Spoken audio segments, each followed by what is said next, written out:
नमस्कार, मैं भारती झा और आप देख रहे हैं स्पोर्ट्स फैक्ट। इंग्लैंड के खिलाफ टेस्ट सीरीज में युवा ओपनर ईशवी जायसवाल ने लगातार 2 दोहरे शतक जमाए और उनके बल्ले से लगभग हर मैच में रन निकले हैं, जो पिछले कुछ महीनों में उनकी बढ़ती लोकप्रियता की वजह बन रहा है। वहीं कुछ महीने पहले तक ऐसे प्रदर्शन की उम्मीदें शुभमन गिल से की जाती थी, लेकिन वह इसमें नाकाम रहे थे।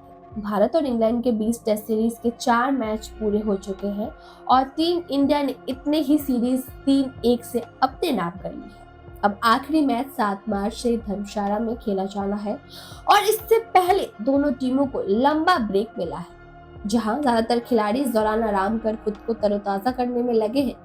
वहीं टीम इंडिया के युवा स्टार बल्लेबाज शुभमन गिल अपने घर मोहाली लौट गए और पिता की निगरानी में बैटिंग प्रैक्टिस करने लगे। गिल ने ही पिछले मैच में टीम इंडिया को जीत तक पहुंचाया था और सीरीज में अच्छी बल्लेबाजी कर रहे हैं।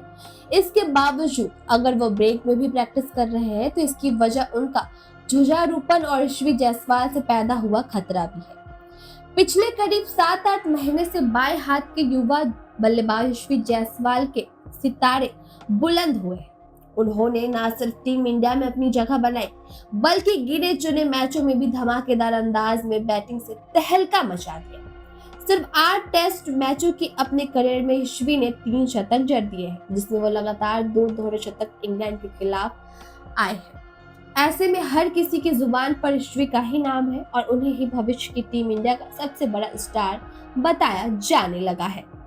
ये वो दावे हैं जो कुछ वक्त पहले तक शुभमन गिल के लिए किया जाता था। आज भी उन्हें भविष्य का सितारा माना जाता है, लेकिन पिछले कुछ वक्त में खुद के प्रदर्शन और ईशवी के बढ़ते कद के कारण शुभमन गिल का रुतबा फीका पड़ता जा रहा है। खास तौर पर टेस्ट क्रिकेट में उम्मीदों के मुताबिक प्रदर्शन न होने के कारण शुभमन गिल पर सवाल भी उठने लगे थे। इंग्लैंड के खिलाफ सीरीज की शुरुआत जिस अंदाज में हुई, वो तो उनके लिए खतरे की सबसे बड़ी घंटी बना, क्योंकि लगातार 3 पारियों में नाकामी के बाद उन्हें ड्रॉप करने की मांग होने लगी थी। दूसरी ओर ईशवी जायसवाल ने पहले टेस्ट में 80 रनों की दमदार पारी खेली थी, जबकि दूसरे टेस्ट में दोहरे शतक लगा चुके थे। ऐसे में गिल की सीधी तुलना जिस जायसवाल से हो रही थी और पंजाब के बल्लेबाज का पलड़ा हल्का पड़ने लगा था। गिल भी शायद इस खतरे को भांप चुके थे और इसलिए विशाखापट्टनम टेस्ट की दूसरी पारी में उन्होंने खुद को पूरी तरह झोंक दिया और एक बेहतरीन शतक के साथ वापसी की। इसके बाद से ही गिल लगातार रन बना रहे हैं। कम से कम दूसरी पारी में पिछले तीनों टेस्ट में टीम इंडिया की जीत में शुभमन गिल का बड़ा योगदान रहा, क्योंकि इन तीनों मैच की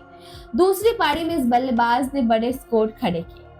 विशाखापट्टनम में 34 और 104, राजकोट में 0 और 91 और रांची में गिल के बल्ले से 38 और 52 नाबाद रनों की पारियां निकली। यानी तीनों मैचों में जब टीम को दूसरी पारी में दमदार बैटिंग की जरूरत थी, गिल ने अपना काम किया। सिर्फ इतना ही नहीं, अभी तक अपने शतक अर्धशतक में आक्रामक सेलिब्रेशन करने वाले गिल इस मामले में भी थोड़ा शांत हुए हैं और अब इसी शांति के साथ बैटिंग पर पूरे फोकस के साथ गिल टीम इंडिया के प्रिंस का अपना टैग फिर से हासिल करने में जुट गए हैं।